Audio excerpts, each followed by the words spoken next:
Last episode में हमें कुछ नए विजार्ड से इंट्रोड्यूस कराया और एस क्लास मिशन के बारे में भी बताया और नात्सू उसी एस क्लास मिशन पर निकल जाता है। उसके साथ लूसी भी आ जाती है। अब देखते हैं कि क्या होता है एपिसोड 11 में, जिसका नाम है द कर्स्ड आइलैंड। यहाँ फेरीटेल में सब एस क्लास मिशन गायब होने के बारे में डिस्कस कर रहे हैं। तभी लेक्सस की आवाज आती है। वो कहता है कि एक नीली बिल्ली आई थी और रिक्वेस्ट लेकर चली गई। तो अब सबको पता चल जाता है कि ये काम नात्सू का ही है। फिर लेक्सस कहता है कि उन्होंने रूल तोड़ा है, इसलिए वो जब भी आएंगे उन्हें गिल्ड से निकालना होगा अगर वापस आए तो। फिर मास्टर को पता चलता है कि नात्सू और लूसी गलूना आइलैंड के लिए निकले हैं। तो ये बात सुनकर सब शॉक्ड हो जाते हैं। अब मास्टर लेक्सस से कहते हैं कि तुम नात्सू को वापस लेकर आओ। तभी लेक्सस कहते हैं कि मेरे पास और भी काम है। फिर मास्टर कहते हैं कि यहाँ पर तुम ही इतने स्ट्रांग हो जो उन्हें वापस लेकर आ सकते हो। तभी ग्रे बोलता है कि मुझे ऐसा नहीं लगता। फिर सीन शिफ्ट होता है। यहाँ पर नात्सू और लूसी हार्जन सिटी के पोर्ट टाउन पहुंच जाते हैं और गलूना आइलैंड जाने के लिए बोट ढूंढते हैं, लेकिन सभी सेलर गलूना आइलैंड जाने से मना कर देते हैं। तभी वहाँ ग्रे पहुंच जाता है और उन्हें वापस गिल्ड चलने को बोलता है, लेकिन नात्सू मना कर देता है। तभी ग्रे बताता है कि अगर तुम वापस नहीं चले तो तुम्हें गिल्ड से निकाल दिया जाएगा। उसके बाद दोनों लड़ने लगते हैं। तभी एक सेलर देखता है कि ये लोग मैजिक यूज कर सकते हैं और उनसे पूछता है कि क्या तुम विजार्ड्स हो। उसके बाद वो सेलर गलूना आइलैंड जाने के लिए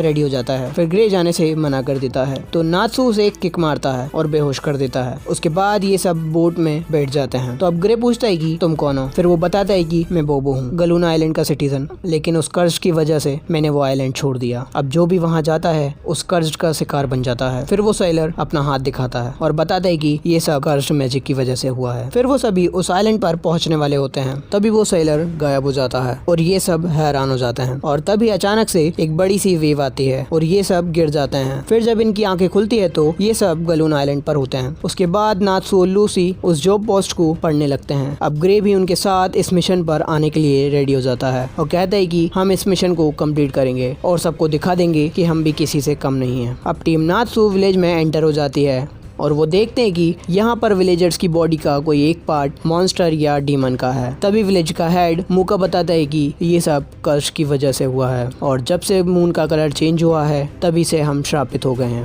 और अब मून के ऊपर से बादल हट जाते हैं और विलेजर्स कम्प्लीटली डीमन में चेंज हो जाते हैं। फिर से मूका बताता है कि जब पर्पल मून की रोशनी हम पर पड़ती है तो हम चेंज हो जाते हैं और सुबह होते ही हम नॉर्मल बन जाते हैं। पर कुछ सिचुएशन में कुछ लोग नॉर्मल नहीं हो पाते और वो असली डीमन में बदल जाते हैं और हमें उन्हें मारना ही पड़ता है। फिर वो अपने बेटे के बारे में बताते हैं कि उसके साथ भी ऐसा ही हुआ था और हमें उसे मारना पड़ा। अब इस फोटो को देखकर टीम नात्सू शॉक्ड हो जाती है क्योंकि ये वही है जो इन्हें यहाँ बोट से लाया था। फिर लूसी कहने वाली होती है कि हमने इसे देखा था, लेकिन नात्सू धीरे से कहता है कि मुझे पता है वो गायब कैसे हुआ था। वो मर चुका है लेकिन उसकी आत्मा अभी तक भटक रही है। उसके बाद विलेज चीफ कहता है कि इस कर्ज को मिटाने का एक ही तरीका है, तुम्हें मून को डिस्ट्रॉय करना पड़ेगा। अगले दिन टीम नात्सू विलेज में इन्वेस्टिगेट करने निकल जाती है ताकि उन्हें इस कर्ज को खत्म करने का कोई दूसरा तरीका मिल जाए, क्योंकि मून को डिस्ट्रॉय करना इम्पॉसिबल है। अब उन पर एक जाइंट माउस अटैक करता है। उसे देखकर ये सभी भागने लगते हैं। उसके बाद grey ice mac floor attack करता है और वो चूहा फिसल कर गिर जाता है। तभी लूसी को एक बिल्डिंग दिखाई देती है तो वो कहती है कि हमें इसके अंदर जाना चाहिए, पर वो दोनों तो उस जाइंट माउस को मारने में लगे रहते हैं। अब टीम नात्सू बिल्डिंग के अंदर आ जाती है। फिर नात्सू को कुछ गड़बड़ लगती है तो नात्सू फ्लोर पर पैर मारने लगता है। फिर वो सभी एक अंडरग्राउंड कैव में गिर जाते हैं। अब नात्सू दौड़ने लगता है और ये सभी उसके पीछे जाने लगते हैं। फिर इन सबको कुछ दिखाई देता है। वो लोग वहाँ एक डीमन को देखते हैं जो कि आइस के अंदर है।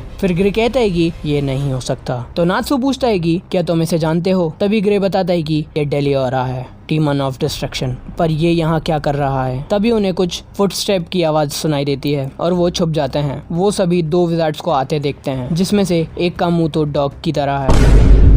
तभी वहाँ एक और विजार्ड आ जाती है और वो कहती है कि किसी ने एंजेलिका को पीटा है और बहुत मारा भी है। बाय द वे इस जाइंट माउस का ही नाम है एंजेलिका। फिर उसमें से एक विजार्ड बोलता है कि यहाँ कोई घुस आया है। तभी दूसरी विजार्ड कहती है कि उन्हें जल्दी ही ढूंढना होगा, इससे पहले कि कोल्ड एम्परर को पता चले और मून लाइट आने से पहले। तभी कहीं से पत्थर गिरने की आवाज आती है और ये तीनों उसके पीछे चले जाते हैं। अब हमें पता चलता है कि वो पत्थर हैप्पी ने फेंका था। अब ग्रेट डेलियोरा के बारे में बताता है, ये इन्हें कैसे मिला।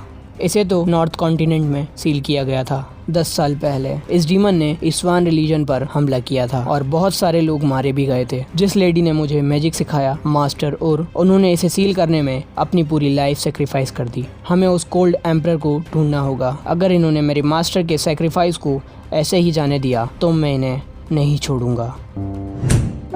अब देखते हैं कि क्या टीम नात्सू कोल्ड एम्परर को ढूंढ पाती है।